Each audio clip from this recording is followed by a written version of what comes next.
Ses souvenirs, il avait voulu les enfouir, mais le passé a fini par ressurgir. En 1982, Olivier, toute la classe et j'étais là. Vous avez quel âge? 11 ans. est scolarisé dans un établissement catholique privé de la région. Au pensionnat, son surveillant de dortoir va devenir son bourreau. Il raconte avoir subi pendant 2 ans violences, humiliations et viols. On avait juste peur quand on l'entendait arriver avec sa démarche. La nuit, quand il faisait ses rondes, on se disait pourvu que ce soit pas moi, pourvu que ce soit pas moi. On se retrouvait soit dans sa chambre, soit à l'infirmerie. Sur ses genoux, en fait, je me rappellerai toute ma vie de son haleine fétide, de sa moustache qui me forçait, donc qui m'embrassait de force. Et il finissait après plus bas. Ça ne sortait pas de Bétarame. À l'époque, Olivier rentre chez sa grand-mère chaque week-end. Il ose se confier à elle, mais elle ne le croit pas. Pendant les 40 années suivantes, il va garder le silence. J'avais voulu effacer tout ça de ma mémoire. J'ai voulu me reconstruire quelque part. Je voulais oublier, en fait.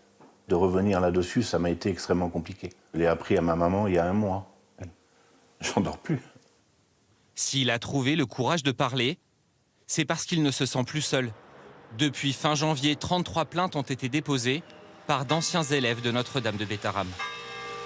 Ce collège-lycée accueille depuis des décennies les fils de notables de la région et était réputé pour discipliner les enfants les plus turbulents. Alain était scolarisé ici dans les années 80. Il y a quelques mois, il cherche à contacter d'anciens camarades pour recueillir leurs souvenirs. Là, pour le moment, c'est les 33 plaintes qui ont été déposées au procureur de la République. Les témoignages qu'il va recevoir vont le glacer.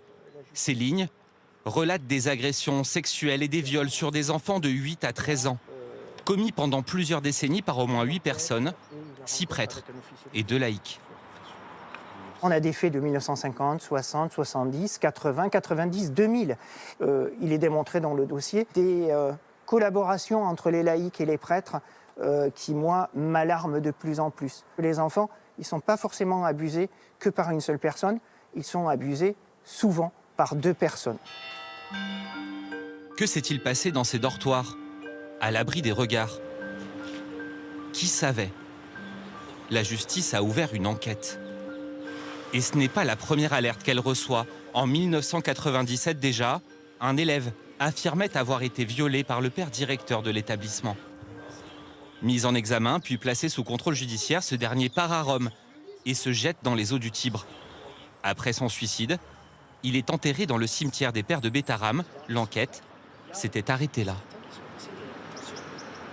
3 ans plus tard, un autre élève dénonce cette fois un surveillant pour des abus sexuels commis pendant plusieurs années. Il avait déposé plainte. Nous l'avons joint par téléphone. Ça a été classé sans suite. J'avais l'impression qu'on m'écoutait pas ou qu'on me croyait pas en même temps. Donc, j'ai complètement baissé les bras. Mais avec les sorties scoutisme, parce que je dormais dans sa tente, ça choquait personne à l'époque. Je ne se posais pas de questions de se demander comment ça se fait qu'un encadrant dormait avec un gamin de 13 ans.